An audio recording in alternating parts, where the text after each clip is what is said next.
Yo, yo, yo, yo, yo, what is good? I see Warren up in here, man. Come on, man. Stop playing with me. It's week 1. We ready, boy. Let's go. Warren, what's good, man? Appreciate you, man. Showing love, man. Showing support, man. Always. I don't take that for granted. Okay. I don't take that for granted at all, man. Yeah. Joe Decker, what's up, man? It's time. Listen. Just setting it up, sending out the notification, letting the people know.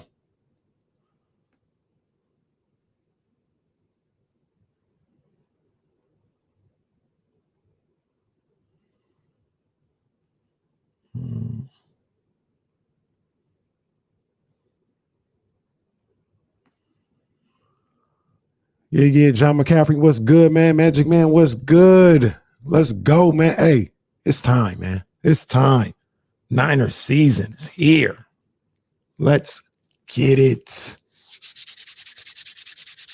Appreciate y'all getting up this early Sunday morning. I'm up. You guys see I'm up. You know, there was worries about whether or not I'd be up, whether I'd be ready to go. I'm up. I'm ready to go. All right, let's go. Adam L, what's up, man? Hey, man, I appreciate you tapping in, man. Thank you. Sounds good. Here we go, guys. We're about to get it.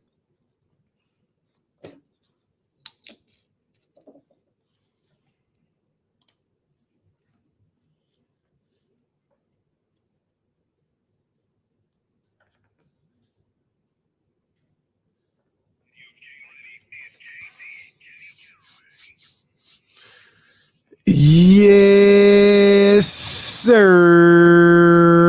49ers season is here. Let me play some air horns because we made it to week 1. Let's go. We are here. It is time. Week 1 of the NFL season is finally upon us, man. Welcome to 49ers Game Day here on ESPN 1320. I am your host, Kenny Caraway. Last season, there was only 2 of us. Matter of fact, last season, we weren't even live streaming, none of that stuff. It was all radio. We were Zooming so we could see each other. But last season, there was 2 of us. Now, there's just one as my co-host from Sacramento's favorite sports show. Hell, favorite show, period, here in Sacramento. Damian Barling, he said, KC, yo, why don't you handle that 49ers Game Day thing solo? Do what you do. And I told him, it's nothing. I got you. I love this. I love the game. I love the game. Let's go. I got it. And here we are. I'll be your host 2 hours before every single 49ers game this season, all 17 weeks. And you already know. I'm hoping. I'm hoping to do this thing like 19, 20 times this year. About 19, 20 straight weeks all the way up to the second Sunday in February as the 49ers absolutely have aspirations this season of getting to the Super Bowl down in Los Angeles at SoFi Stadium. Before we get into all that, I want to welcome all my beautiful people tapping in on YouTube and Twitch who are not only listening but watching the show this beautiful Sunday morning on those 2 platforms, man. Shout out to you guys. You can do the same if you like. Just put in ESPN 1320 in the search bar, and you can see my handsome self for the next hour pontificating about the San Francisco 49ers. And yes, we are here so early this morning because those 49ers are getting ready to kick off the season in Detroit against the Detroit Lions in week 1 of the NFL season. And let's take a quick look back on how it's gone down with the 49ers in the last 12 months or so. They went 6-10 last season while having the absolute season from hell. All right. Injuries to damn near every starter that had all they needed in those positions, right? All their best players, anybody that they needed, they went down. Pretty much all of them. I mean, you name it. You got Jimmy Garoppolo. You got George Kittle, Raheem Mostert, Nick Bosa, Deebo Samuels, and the list goes on and on. And we're not talking about injuries where, they're out for the game. They're probable the next week. No, we're talking about Nick Bosa was out from the second week on. He was done. Raheem Mostert could never play more than one game because he'd get hurt. He'd be out for 3-4 games. Deebo Samuel, he'd be out for 3-4 games. Jimmy Garoppolo, he missed a bunch of games. George Kittle, same thing, man. The injury bug didn't just pass through the 49ers facility. That damn thing did a residency like Usher in Vegas. Made itself right at home in 49 Centennial Way. And not only were injuries an issue for the 49ers last year, I'm half joking when I say this, but they ended up being homeless for the last month and a half of the season last year, man. COVID restrictions in Santa Clara County restricted people from being able to come in and out without quarantining. And that left an NFL team like the 49ers who kind of travel and come in and out of the city all the time because, they're an NFL team. It left them with no choice but to shack up in Arizona with the Arizona Cardinals and play in their stadium and use their facility for like the final 5 or 6 weeks of the season. It really was a bizarre scene. And I'll say this, though. I will say this. I kept saying all last season that through all this craziness, I just want to see Kyle Shanahan be a leader of men here. I wanted to see him somehow, some way, find a way to be in the hunt for the playoffs towards the end of the season. You guys know what I'm talking about. That thing where they have the graphic where they pull up the race for the playoffs and they have the division leaders in one group. Then they got the 2 wild card teams in another group and another little format. Oh, now it's 3 wild card teams. And then on that other side, in that other category, you've got the teams that are in the hunt. And you got about 2 or 3 teams, sometimes 4 teams in that whole category just being in the hunt. And I kept saying, if Kyle can find a way, if he can just find a way to get in that in the hunt category by December, that's not going to make everything all good. But that would be something that I would want to see, that would show me he was able to galvanize these guys, make sure they stayed with a certain level of mental toughness, even though they had been dealt the raw hand all year long. And they did that. And that was impressive. I can't front. That was impressive. I kept asking for that. I kept referencing back to Mike Tomlin and all this other stuff. Just keep them in the hunt. Kyle found a way to do that. By around the first week of December, they were in the hunt category before everything just fell apart. Like I said, when they were homeless and had to move to Arizona. But either way, the bottom line is they finished 6-10, and they had a disappointing season after coming off a Super Bowl appearance in 2019. Then came the big shakeup that sent airwaves through the entire NFL world as the 49ers used the 12th pick in this year's draft and 2 future first-round picks to move up with the Dolphins to the number 3 pick. They would use that number 3 pick on Trey Lance, quarterback out of North Dakota State, starting the clock on when this would eventually be his franchise. And a lot of people feel that should be right now. A lot of people think he should be given the keys to the city, the keys to the franchise today. He should be the starting quarterback for this team today in week 1 against the Detroit Lions. He's not, though. The week 1 starter is Jimmy Garoppolo. And one of the reasons, in my opinion, that Jimmy is the week 1 starter is because this team is stacked. I do not mince words when I say that. They are stacked. This roster is loaded. And I believe they are ready for a run at another Super Bowl. And at the very least, I'm not saying they're going to win a Super Bowl. I said make a run at the Super Bowl. Hear me clearly. All right. At the very least, I feel like they have as good a chance as anyone in the NFC to make it to the Super Bowl. And one of the things that we have seen is if you have Jimmy out there with talent, if you can keep Jimmy healthy, he can certainly help you cash in on those expectations of getting the team to the Super Bowl. And I believe, even though it didn't happen the one time he got there, he can also help you cash in on your hopes of winning a Super Bowl. So you've got the young boy in Trey Lance waiting in the wings, learning the game, learning Kyle Shanahan's system, and getting ready for when it's time to take over the throne. But you don't have to throw him into the fire right away when he might not be ready. Because you got Jimmy G that, like I said, is more than capable of taking this team where they want to go. And when I talk about Trae Young not being ready, Trae Young, how many times, my goodness, how many times am I going to do that this year? How many? I'm gonna try and let that be the last time. All right. When you got a guy like Trey Lance, let's be honest. We saw the preseason, and he wasn't bad. He wasn't bad at all, but he's not ready. He's not ready right now. That just is what it is. He's not ready as of today to lead a team that has Super Bowl aspirations to a Super Bowl run. Now, he may get there in the middle of the season. He may get there in about 2 or 3 weeks. I fully believe in the young fella. I believe he's going to figure out whatever he needs to figure out to get the job done. That's not a concern of mine at all. But today, week 1, is he more ready to lead a team like the 49ers than Jimmy Garoppolo? I say no.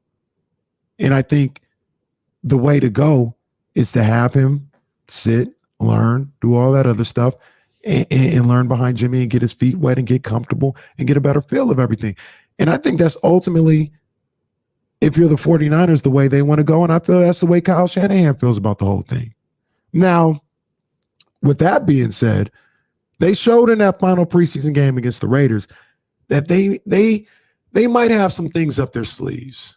They unveiled this whole rotating 2-quarterback system where Jimmy will start things off, but they'll sub in Lance at any time and in any situation, let him run a few plays, and then bring Jimmy back and continue to give the opponent different looks. I don't think it'll be nearly as drastic as it was against the Raiders, but I do believe you'll see some of that this season, and maybe even today in week 1. I think you'll see a lot of it, to be honest with you. Like I said, I don't think it'll be as drastic as it was against the Raiders, but I think you're going to see a lot of that. And Kyle Shanahan has said on a couple of different occasions that he doesn't want Trey Lance to sit out another entire season. Remember, he didn't play last year at North Dakota State due to the COVID season. He had that one exhibition game, didn't play at all. And Kyle Shanahan has said he doesn't want him not to play competitive football again for a whole nother year. So that should tell everybody that at some point in these games, they're going to get Trey Lance out there. They're going to want to get him in the flow. They're going to want to get him in competitive situation and go out there and get him some live reps. Will it be today in Detroit? I don't know. We're going to have to find out. But if it is, like I keep saying, there's a lot of talent on this roster. There is a lot of high-level talent. You talk about your receivers, Deebo Samuels, Brandon Ayuk. I'm a big Trent Sherfield guy. And then when you talk about receivers, people forget you pretty much got to add George Kittle in that group as well. George Kittle, one of, I would say, the best tight end in the game, but I understand Travis Kelce. You know what I mean? I like Waller as well. So I get all that. But for my money, George Kittle's the best in the game. And you add him into that wide receiver core because he is that type of weapon. You've got Raheem Mostert. You've got a defensive line that's looking stacked. You got a guy like Fred Warner. Even though it's not that deep, you got guys like Jimmy Ward, Jason Verrett in the secondary. There's a lot going on with the 49ers, and I can't wait to see it. I can't wait to see it in Detroit week 1. We have so much more to go over here, man. We're just getting started. We got sound from Kyle Shanahan. We got to look into the 49ers opponent today, those kneecap biting Detroit Lions, and give you a little bit of a breakdown on who they are. Kyle Madsen of Niners Wire and Candlestick Chronicles podcast joined myself and D'Lo on Friday. We'll replay some sound from that interview for you, as he did an excellent job, like he always does, breaking down what to look forward to for this 49ers team. We got betting lines, we got injury reports, and we got Kenny's keys to a 49ers victory. Yes, sir, it's back. Kenny's keys to a 49ers victory. I'm going to tell you what they need to do to get this W out there in Detroit. We'll be here until 9 a.m.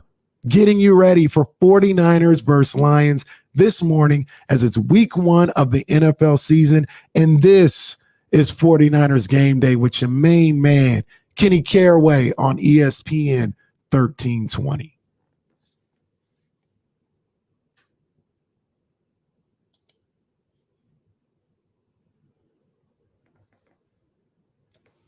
You good, Charlie?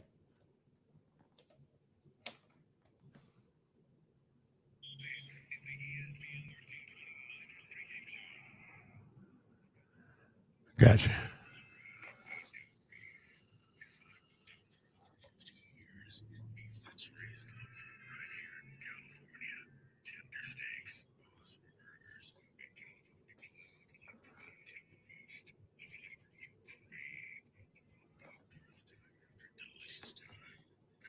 Hey, Charlie, I'm not on the radio anymore because I was going to talk on the stream real quick.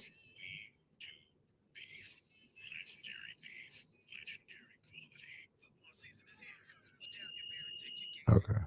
I hear the station in my ear. I can't hear you at all, Charlie.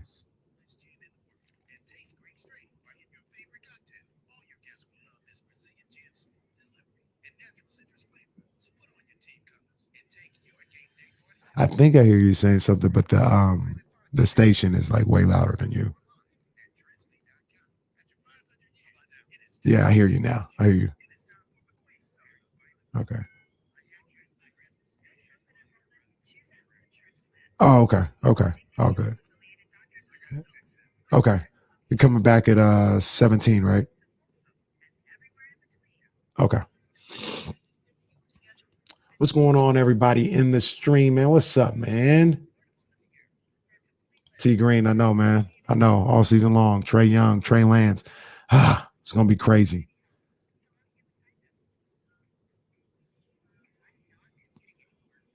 Man, my people's up in here, man. Support, man. I appreciate you guys. Stop playing, Rob. Stop playing. 8-9ers. Stop playing with us, man. I appreciate you getting in here. Yeah, okay. What's good with it, man? Niner gang. You know what it is, man. Bryce. What's up, boss? Manny. What's up? Manny, Charlie said, what's up, man?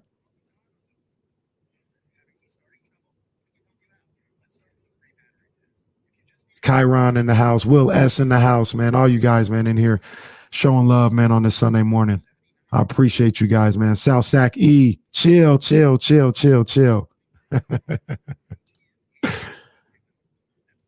Adam L. I went 1-2 again, man. Dang, man. TCU, they didn't smack around Cal like I thought I would. I had Ohio State. We saw how that went. Only thing I got right was Arkansas and in Texas. So yeah, 1-2 again, man. Let's go, Scott Lee. Let's go. Josue, what's up, man? I appreciate you supporting, man. Thank you, brother. Charlie said, what's up, Manny? Charlie. Yes, sir. Let's get it.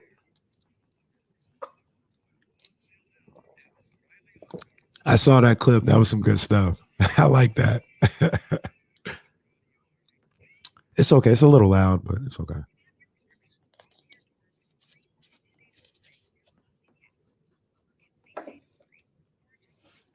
It's loud in that, like, if you're saying something, I can't hear you that well. It's louder than you.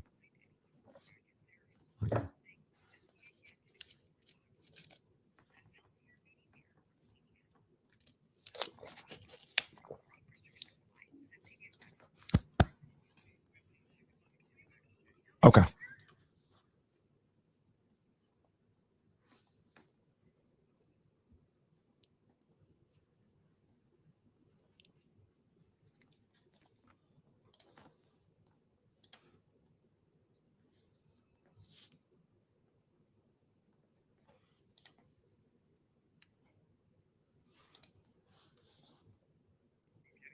Say to Roger Staubach and Craig Morton every single play. They're not going to do that, are they? They're going to roll Garoppolo. Hoke at the fullback. Jimmy will dive. Goes head first. He's got the touchdown.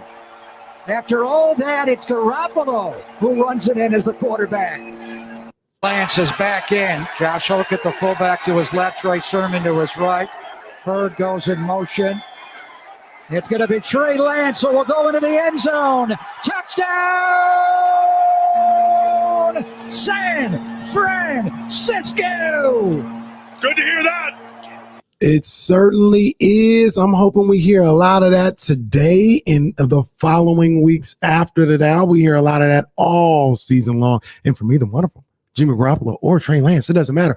We're here on 49ers Game Day on ESPN 1320. Your man, Kenny Caraway, getting you ready for the 49ers versus the Lions week 1 of the NFL season. And a couple of little news and notes here. 10 a.m. start, as you can see. That's why we're here. That's why we're up early and doing what we do. This is only the third 10 a.m. game to start the season for the 49ers since the 2000 season. This is only the 7th 10 a.m. game to start the season for the 49ers in the last 31 years. That's since 1990 for all my math majors out there. The Niners have a record of 2-4 in that time span in 10 a.m. starts to kick off the season. The Niners actually have not won a 10 a.m. kickoff game to start the season since a 24-22 win over the New Orleans Saints in the Superdome in 1995. It's 2021.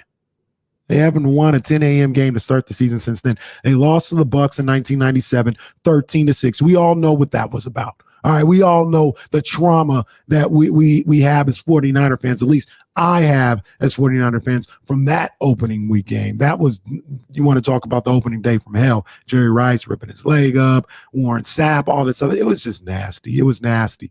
They lost 13-6 to the Bucs. They ended up going 13-3 that season. But aside from that bounce back after a loss to start the season on the East Coast, they have gone on to lose a 10 a.m. opener the next 3 times they've had them, and they have not been able to bounce back. 99, they played the Jaguars, lost 41-3 to the Jaguars. It was a beatdown. It was pouring, raining. I'll never forget that one. Poor Steve Young. They ended up going 4-12 that season. In 2000, this is one I actually don't remember. The Falcons, they went into Atlanta in the Georgia Dome. They lost 36-28, ended up going 6-10 that season. And then just a couple of years ago, 2018, against the Minnesota Vikings, they lost 24-16. They finished 4-12 that season. So if they want to have a good season, history tells us they need to win this opening game, and they need to win this 10 a.m. opening game. Now, a little research that I've been doing, starting on the road here. Oddly enough, the last few seasons, the 49ers have been road warriors, so to speak. Over the last 2 seasons, the 2019 NFC Championship season and last year, even though it was this injury-plagued season, the 49ers in the last 2 seasons has 12 road wins in that time. 12. That's pretty good, man. Those 12 road wins in the last 2 seasons are tied for 4th most in the NFL in that span, only behind the Chiefs, who have 15, the Ravens, who have 13, and then there are 4 teams, including the 49ers, that are tied with 12. The Packers, the Bills, the Seahawks, and of course the 49ers all have 12 road wins during that time. That right there, that is the elite of the NFL right now. That is good company to be in. Also in that time span, they've outscored their opponents on the road 436-318. That's a plus 118 scoring margin, which is 5th best in the NFL over the last 2 seasons. Check this out. Something I was doing when I was doing a little research. Mentioned earlier the Niners went 6-10 last year, only won 6 games. 5 of those wins came on the road, at the Jets, at the Giants, at the Patriots, at the Rams, and at the Cardinals towards the end of the season, when I've said a number of different times, poor guys were homeless out there. So that's one thing that's been installed in the last couple of years into what the 49ers like to do. Hey, they're going to go out there and play with you. It doesn't matter where. It doesn't matter if they're on the road. It doesn't matter what's going on. They're going to compete, and they're going to have as good a chance as anybody of getting a W. You know what I mean? Even if they have to go out on the road. So that's a good thing to see, and especially today, because obviously they have to start on the road. What I want to do right now before we get more into the 49ers and what they have going on, I gotta get into the scoreboard, man, because it's that time. Typically, we'd have, scores from around the league, games that are already going on or whatever the case may be. But now we just get you set up with the matchup as we go through the scoreboard. First things first, we got to talk about what happened on Thursday night. The Tampa Bay Buccaneers defeat the Dallas Cowboys on a field goal with 2 seconds left. What a game from the two quarterbacks. Dak Prescott, 403 yards, 3 touchdowns, 1 interception. He was 42 of 58 out there. He had a great game, but Tom Brady was just a little bit better, 32 of 50, 379, 4 touchdowns, and 2 interceptions. It was a great game to start off the football season on Thursday night. So they got us kicked off. And then we got some other 10 a.m. starts here. Eagles at Falcons in Atlanta. Eagles trying to start their season off the right way. Both teams trying to start it off and maybe surprise some people this year. The Steelers are in Buffalo taking on the Bills. That's a marquee game this morning. The Bills, a lot of expectations. Josh Allen, a lot of expectations. Can they live up to them? They got a tough one to start with the Pittsburgh Steelers. Vikings at Bengals. I'm not 100% sure, but I think Joe Burrow is going to be making his return to the starting lineup in that one for the Bengals. So that'll be a good sight to see in Cincinnati. Cardinals going to Tennessee. Julio Jones makes his debut as a Tennessee Titan down there in Tennessee. The Seahawks, you already know that we got to keep an eye on what's going on with the Seattle Seahawks. If you're a Niner fan, or look, if you're a fan of any team, you always need to have one eye on what's going on in the division, on those other teams. You always got to have that. This is no different. I see what's going on in Arizona. I see what's going on with the Seattle Seahawks as they are taking on the Indianapolis Colts in Indianapolis. Carson Wentz should be good to go for week 1 somehow, some way. We'll see what he's able to do.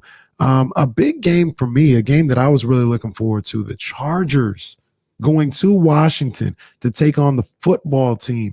The Chargers is a team, they're a team I think is pretty sneaky. They're a team that I look at and I feel everything goes right. If they stay healthy, I kind of think they might be able to challenge the Chiefs in the NFC West. I know it sounds, or the AFC West. I know it sounds a little crazy, but I'm that high on the Chargers. I think they got the goods, man. So they got a tough game to start off with the football team. Ron Rivera, he's got that defense flying around and being one of the top defenses in the game already. So that's going to be a good one. 2 games that are not good ones. Jets and Panthers. Not sure if I'll see a second of this game. They get it popping down in Carolina. And then this one that I know for sure. I'm not going to say that. Maybe for comedy purposes, I may tap into this one. But Jaguars and Texans, that's nasty. Not looking at that one.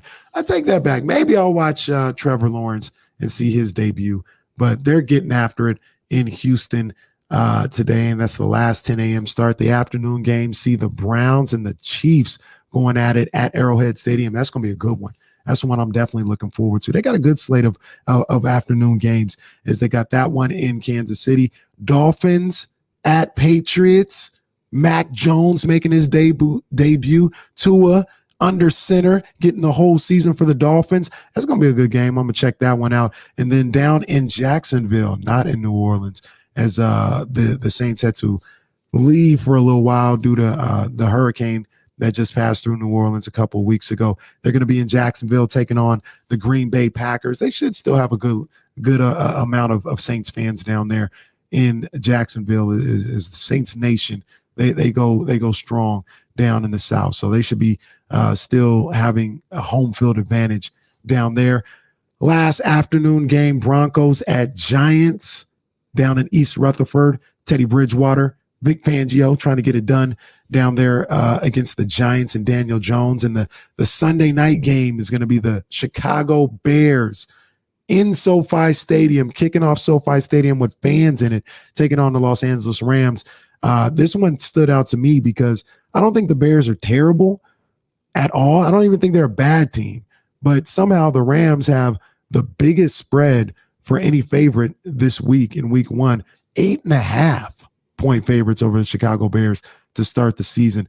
That seems a little high to me, and it's gone up. It was 7.5. It's gone up to 8. Then it went up to 8.5 where it's at right now. Seems a little high, But I guess Vegas thinks the Rams should take care of business easily against Chicago tonight. On Monday night, you got the Ravens and the Raiders taking flights in Las Vegas with Allegiant Stadium. You like how I did that, taking flight, Allegiant Stadium, all that other good stuff. But yeah, it'll be the first game for fans there in Las Vegas as the Ravens come to town. I know there's a lot of people in Baltimore making that move to Las Vegas to start the season against the Raiders. So it's going to be interesting to see how that dynamic is playing with Raider fans and Raven fans taking over that joint. Same thing in Los Angeles. I think there's going to be a lot of Bears fans in SoFi Stadium tonight. So it's going to be interesting to see how that is going this year. So that's what's going on around the league.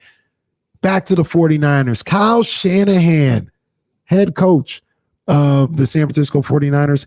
He's starting his 5th season as head coach of the 49ers. Wow, man. Wow. 5 years already. It doesn't seem that long, man. But here we are, year 5 of the Shanahan era. And some people will point out that Kyle is actually under 500 in his time here with the 49ers with only one playoff appearance. As people like myself, we love Kyle Shanahan. We think he's an offensive genius. We think he's a great coach and all this other stuff. But I can't deny the facts. I can't deny the fact that he is under 500, that he has only one playoff appearance. And I feel like he's in a similar position that he was entering the 2019 season. The hype, the promise, the belief that a lot of people, including myself, have for Kyle Shanahan. That's all fine and well, but he's got to start producing some more playoff appearances at this point, man. Point blank, period, as my man Birdman would say. I know there are plenty of times in the other seasons, aside from 2019, where things happened that were completely out of his control, whether it was the injuries or just taking over basically an expansion franchise the way he did when he initially took over. But this season, he's got to make the playoffs. He's got to make the playoffs. Damn near no matter what. He's got to find a way to get into the postseason. Now, he won't get fired if he doesn't make the playoffs. Not saying that. But that seat will get real hot next season if he doesn't find a way to get into the playoffs this season. All right. It just is what it is.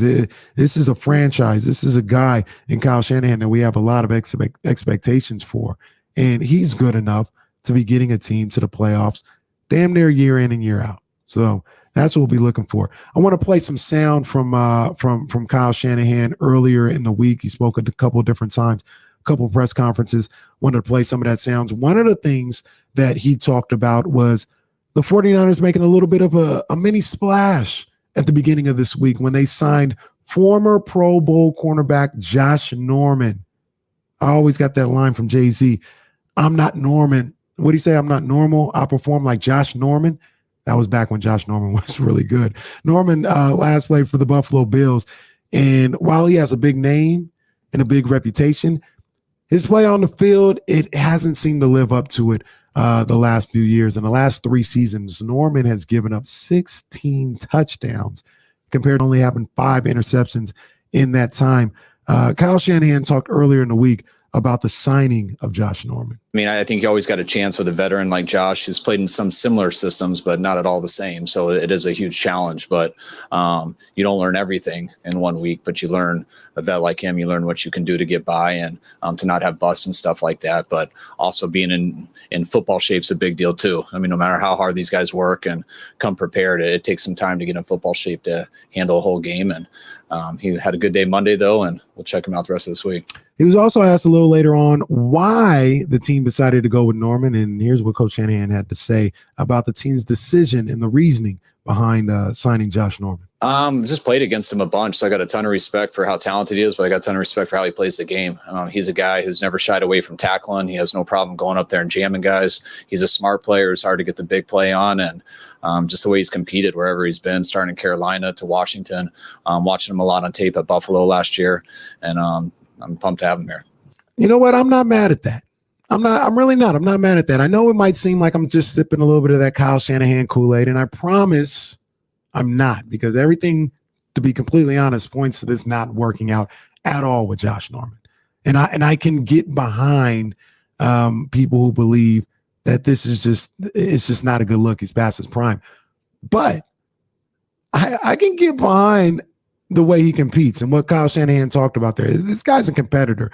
I'm 100% confident that Norman will bring that competitiveness, that nastiness to the secondary, and I'm good with that. I'm absolutely good with that. I've always liked that aspect of Norman's game.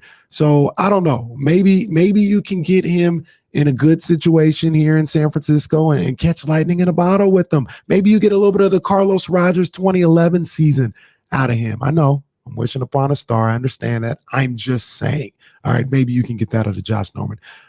One of the big reasons why people are bullish on the possibilities of what the 49ers can do as a team, and specifically can do on that defensive line, could be because of the additions, the return of two pass rushing game changers in Nick Bosa and Dee Ford. They've looked great in training camp by all accounts, and most importantly, they both looked healthy and were able to make it a week one. Kyle was asked if he would be considering any type of a pitch count, so to speak, a play count to start the season with both Bosa and Dee Ford. I don't plan on having pitch counts with guys. I mean, you plan on guys, who you don't play every single play and use them in packages and stuff. But, there's only so many people up on game day. So the numbers are never set in stone with numbers. You have goals and how many times you plan on being in personnel groupings and stuff like that. But it's not like the preseason where you say this guy has 8 plays and he's out, or this guy has 15. It's whatever you have to do to win the game and what you have with your eligibles and packages. But those guys have been on pace to get to this game and play at a high level. And I love how they've looked in training camp. And hopefully they'll continue to have 3 good days of practice and have a good game on Sunday. That makes sense to me. I mean, I don't expect them to be used as every down defensive lineman. Obviously, I actually think Bosa will be on the field way more than Dee Ford. I think they'll be very selective when they use Ford and how much they use Dee Ford. I look at him as a guy who will be on the field primarily for almost guaranteed passing situations. But at the same time, it's not like they're going to have Bosa out there every snap. All right. They'll be selective with him as well. But just to have those guys available adds to what this defensive line group could possibly be. And I know there's no Buckner, but if they're able to stay healthy and play the majority of the season, I'm talking about Nick Bosa and Dee Ford, this defensive line could possibly come close to reaching the bar that was set by that 2019 defensive line. I'm just saying, I think that highly of this group. But remember, that's a big if.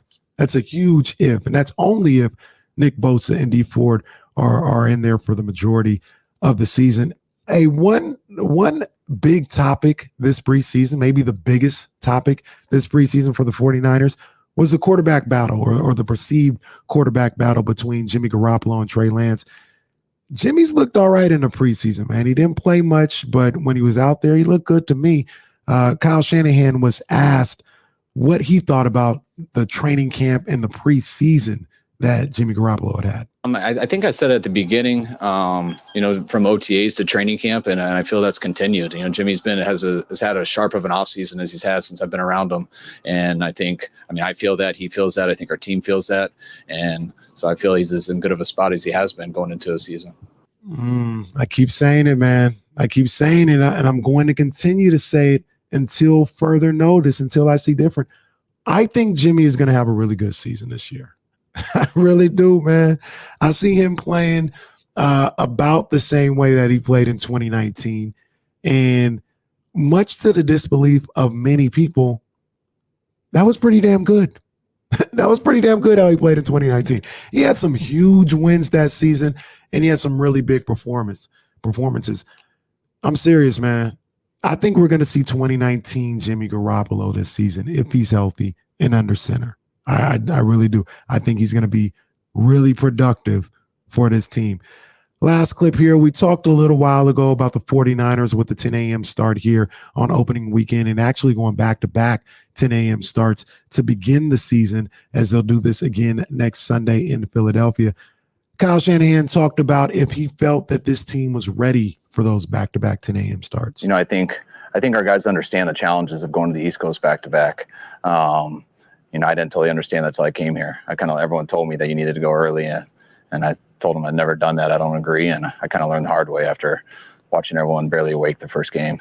So I think our guys understand. It kind of just is what it is. And I think you make the best of it. I mean, guys do enjoy being together, at least now when you do get together, you don't have to necessarily be in your rooms the entire time. That was a tough part about Arizona, just with the situation the whole world was in.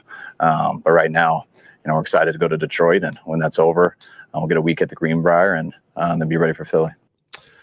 Yeah, man. And going into Detroit is it's supposed to be a daunting task. It's week one. This team that I'm not looking at as being this great team, they don't know that they're not a great team yet. You know what I mean? It's supposed to be something that's difficult for this team, regardless of if you feel like you're more talented or not. We'll see what happens. They got a lot going on in Detroit, man. They've got a lot going on as they've completely torn everything down and started everything new out there in the D. Obviously, everybody is familiar with the fact that they have a new head coach in Dan Campbell. They also have a new general manager, and maybe most importantly, for the first time in 12 seasons since they drafted Matthew Stafford in 2009, they have a new quarterback under center.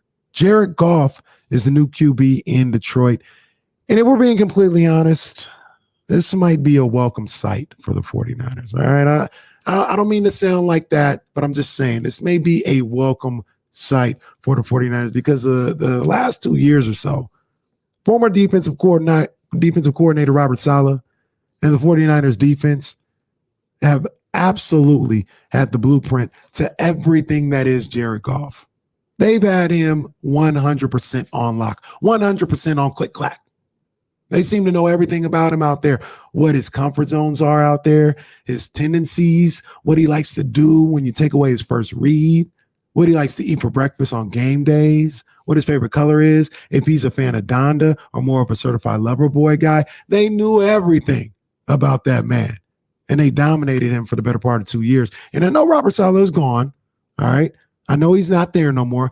But I'm pretty sure he left a USB drive on what to do with Jared Goff on his desk before he left 49er headquarters. Now, I'm not a huge believer in Goff, but I'm not gonna talk about him as if he's some type of scrub because I don't think he's that. All right, he has accolades in this league for sure that can't be taken away. He's a 2-time Pro Bowler.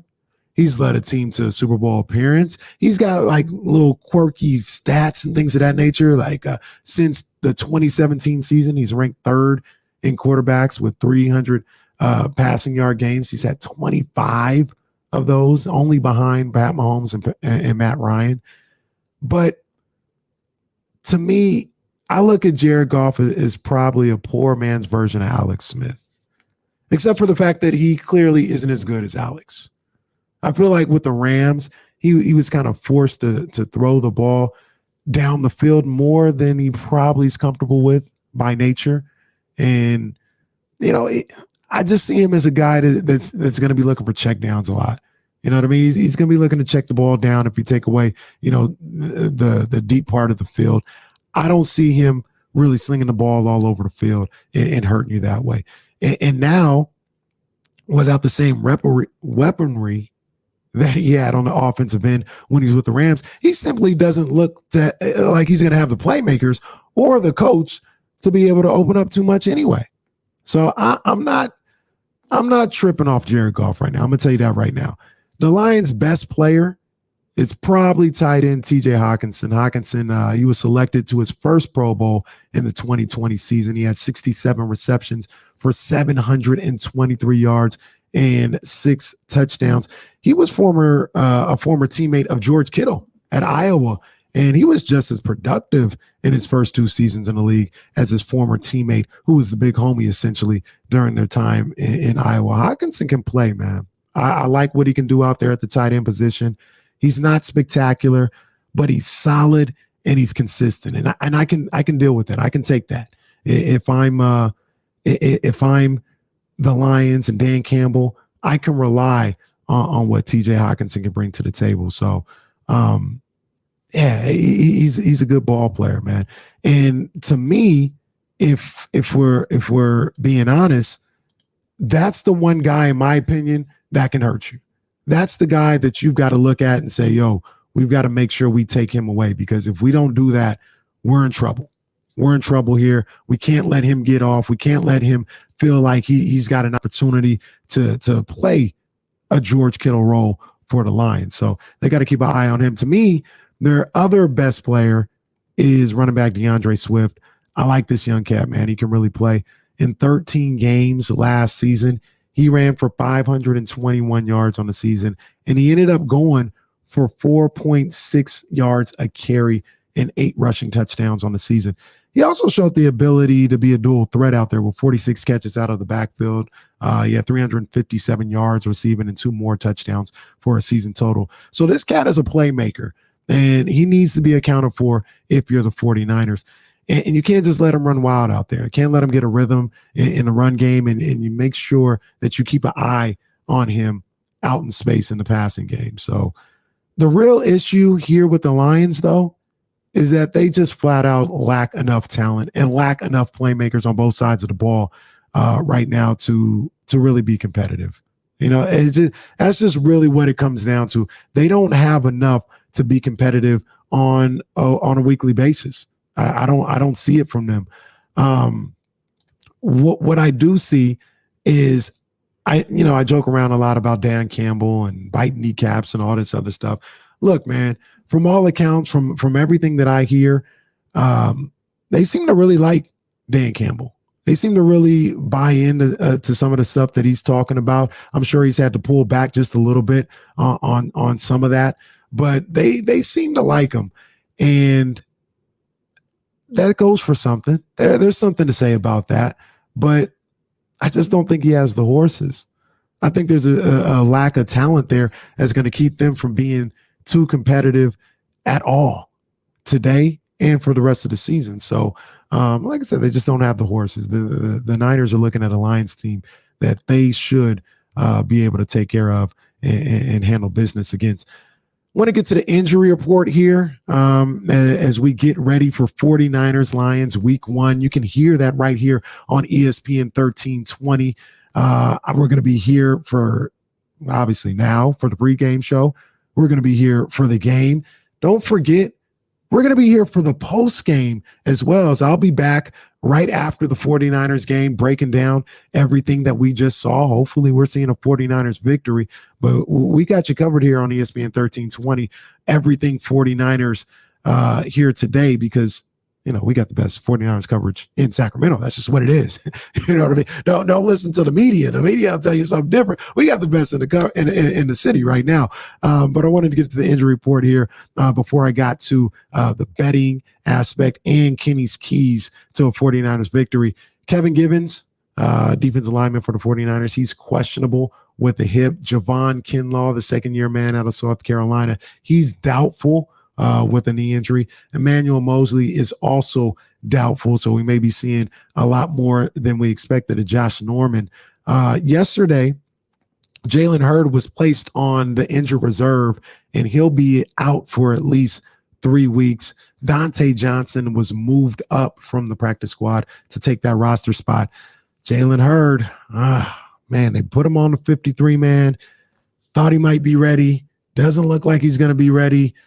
Oh no, man. I don't know. I don't know how that one's going to play out. We'll keep our eye on that one for sure. The Lions injury report, they got Taylor Decker, starting left tackle. He's out. And that's going to be an issue because you got Nick Bosa revving up to start the season and get after it, coming back from that torn ACL last year. He's going to be going up against the rookie as they moved him over to left tackle for the Lions. Sewell is the guy that Nick Bosa is going to be zeroing in on and trying to make his day a living hell and welcome him to the NFL with Taylor Decker out. Michael Brockers, he's questionable with the shoulder injury. AJ Parker, he's also questionable with the shoulder injury. And Nick Williams, he is questionable as well with an elbow. Talking about the betting lines real quick for the 49ers and Lions game today, it is a -7.5 point spread for the 49ers being the favorite in this one. The over-under is set at 45.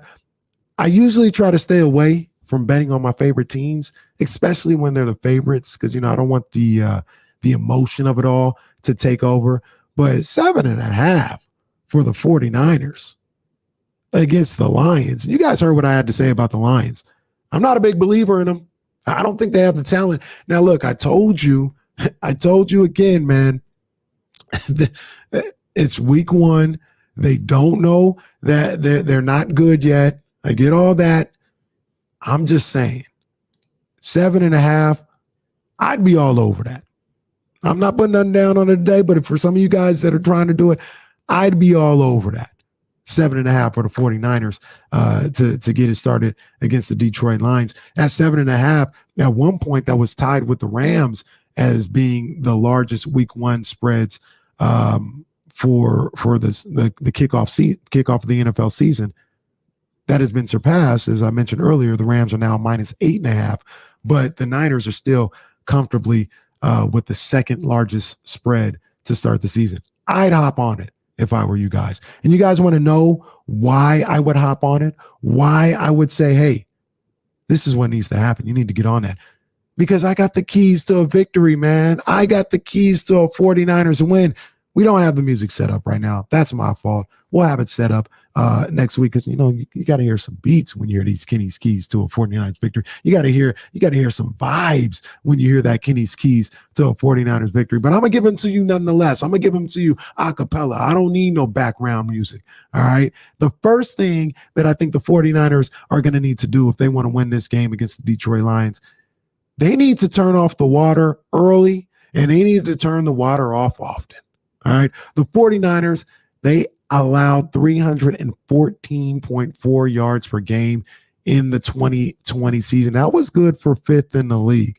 And I mentioned all the injuries that had gone on with the 49ers. To be able to have that type of performance and still be as good as you were on the defensive end, that's a testament to the roster. That's a testament to Kyle Shanahan. That's a testament to Robert Saleh, who's not there anymore. But I still think what Robert Saleh has ingrained into this defense is still there for him, man. So this isn't a high-powered offense in Detroit by any means. And the 49ers really have a golden opportunity to start the season well below that average that they set in 2020 as they go up against Jared Goff and the Lions today. If the 49ers can hold the Lions to 300 yards or less of total yards, or less on the day, that should be enough to get a victory and come out of Ford Field with an opening day victory. That's Kenny's keys, number 1. Number 2, I'm looking at them to dominate the game on the ground. The Detroit Lions, they were terrible on the defensive side last year. Just awful. Ranking dead last in the league on defense, giving up 32.4 points per game, 419 yards per game. This is a Detroit Lions team that gave up 30 or more points in 10 of their 16 games last season. Just awful. Now, I know it's a new season, start of a new regime. They got Aaron Glenn being the new defensive coordinator. He's got his own style coming in. I understand that. But when you look at the actual roster, I don't see much that will make me think that they've changed that much on the defensive side of the ball. Also, what stuck out to me there is they gave up 135 yards per game on the ground. And for a team going up against Kyle Shanahan, going up against a Kyle Shanahan-led team, that's a recipe for disaster. Kyle always looks to establish the run and keep the defense off balance, not knowing what's coming between runs and passes. So I can see him doing what he normally does, trying to establish the run. I see him using Deebo Samuels and Brandon Ayuk with jet sweeps and reverses in this game as well. If the 49ers can stay committed to the run game and establish dominance in the run game to the tune of, let's say 125 plus yards on the ground, they should win this game going away. They get 125 plus yards on the ground today.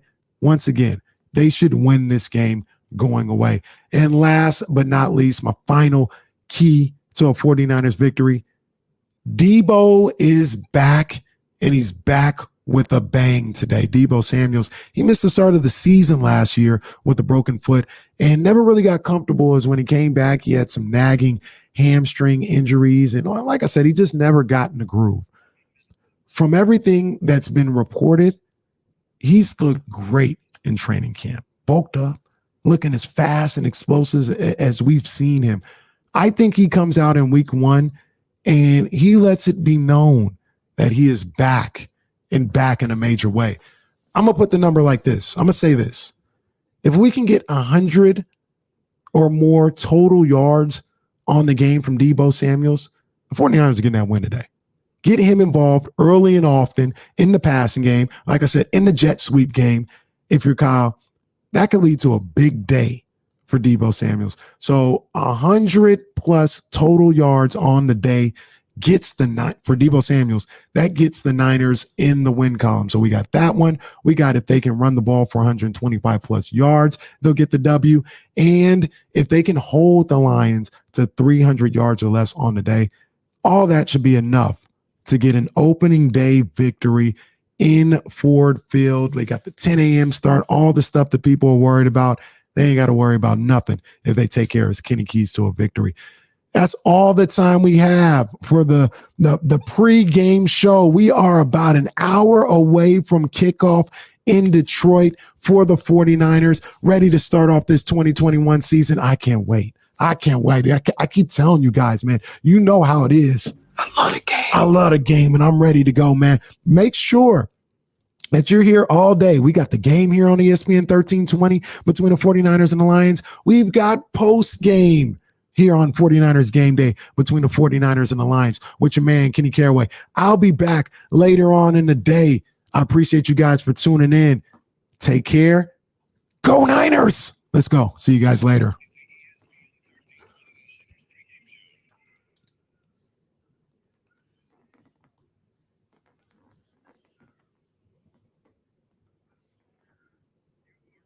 Yes, sir. Appreciate you, Charlie. Appreciate you, man. Thank you very much, man.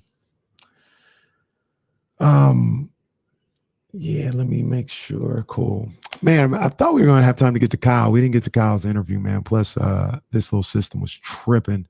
So, yeah, no Kyle. But we didn't really have time for it anyway because I had a lot from Kyle, and we just didn't have time. So, big ups to all you guys, man, in the chat, man, and on the stream who got in here and checked me out, man, and supported. And just talk some football, man. I saw you guys were in here talking about a little bit of everything, man. So that's what this space is going to be for. We can talk 49ers game day all game long. You know what I'm saying? We can do that. But if you want to get in here, get everybody hyped, get yourself hyped for what's going on around the league, man, do that, man. We have a good time here in the chat, man, and getting ready for the game, man. So I appreciate y'all showing the love. I appreciate y'all getting in here and supporting. Post-game show going down. I'll tell you guys a little bit behind the scenes what the schedule is going to be.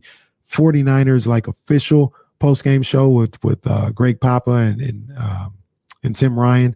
That's going to be right after the game. So if the game ends at 1:25 or so, I would say, or whenever the game ends, I would give about 45 minutes with their post-game show before I come back on with 49ers game day. And give it about 30, 45 minutes after the game. Tap back in. We'll be streaming with that as well. And man, we gonna enjoy this week 1, man. Hopefully I enjoy it a lot more with the 49ers victory. I say 49ers win 31-10. That's my guess with everything. That's the way that I'm saying. I say a pretty easy, smooth victory for the 49ers, but it's any given Sunday, man. I know that. I get that. I understand it. So, I'm as confident that I am that they're going to take care of business. Come on, man. Nothing's ever easy for any of my teams, all right? We always got to – there's always something going on. It ain't like we just dominating all throughout the years and the days, man. So I'm prepared for anything. They should take care of business, man. They should be ready to go. So, man, I appreciate you guys. I'll be back post-game. And enjoy the game, man. Enjoy the game, fellas. Y'all take care. Once again, thank you guys for the support, man. I'll check y'all later, man. Y'all be good. 100.